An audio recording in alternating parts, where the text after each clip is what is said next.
covered the O.J. Simpson case, every minute of it. I think the Karen Reed case is the biggest case since O.J. Simpson.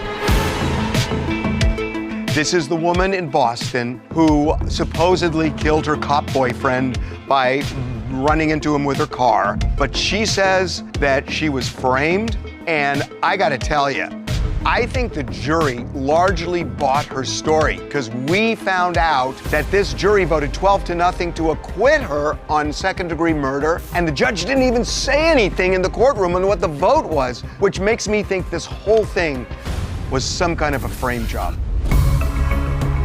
But there was also a vote by the jury, I think it was 9-3, for conviction of vehicular manslaughter. But you know the difference? Because there were 3 counts. There was second-degree murder, leaving the scene of an accident that caused death or injury, and vehicular manslaughter.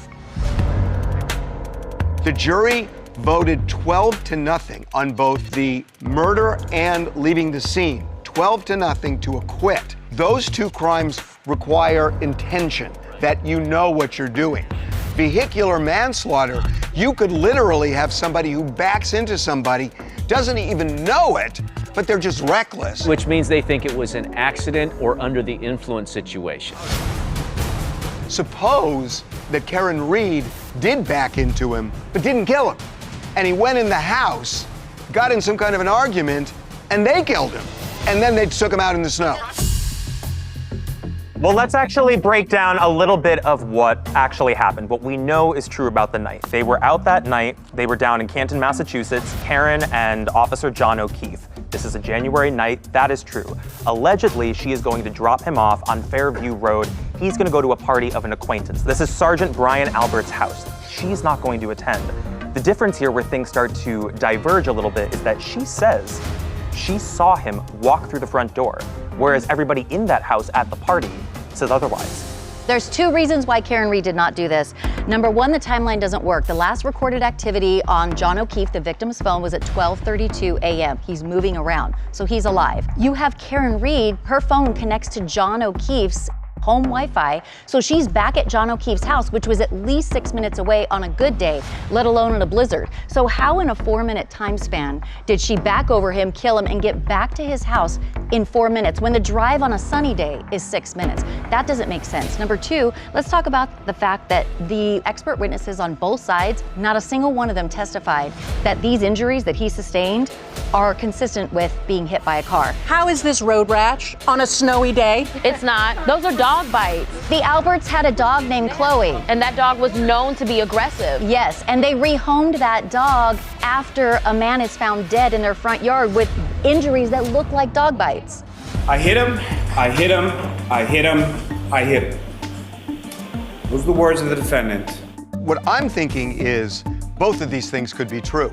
That she did hit him because there was hair on a piece of that car. However, her defense is saying that they believe that evidence could have been planted. It's very interesting because if you look at the glass, there was glass found next to his body, and there are glass particles found on the bumper of her car. When tested, they do not match. Look like staging. Boy, that's diabolical. One lie begets another, and it's a malignancy that grows over time. And that, folks, is how a cover-up is born. Jen McCabe, she's the sister-in-law of the homeowner where this all happened. She deleted text messages from her phone for almost a 24-hour period that morning. However, they were able to dig up some interesting searches from her phone. At 6:24, it says Hoslong to die in cold. 6:24:18, correct? Correct. This is the home of a sergeant. There is law enforcement in this home. They can help guide the entirety of this situation and possibly have a hand in the actual investigation. Then you got the unprofessionalism of Investigator Proctor, who's saying inappropriate things about the defendant. She's a whack job.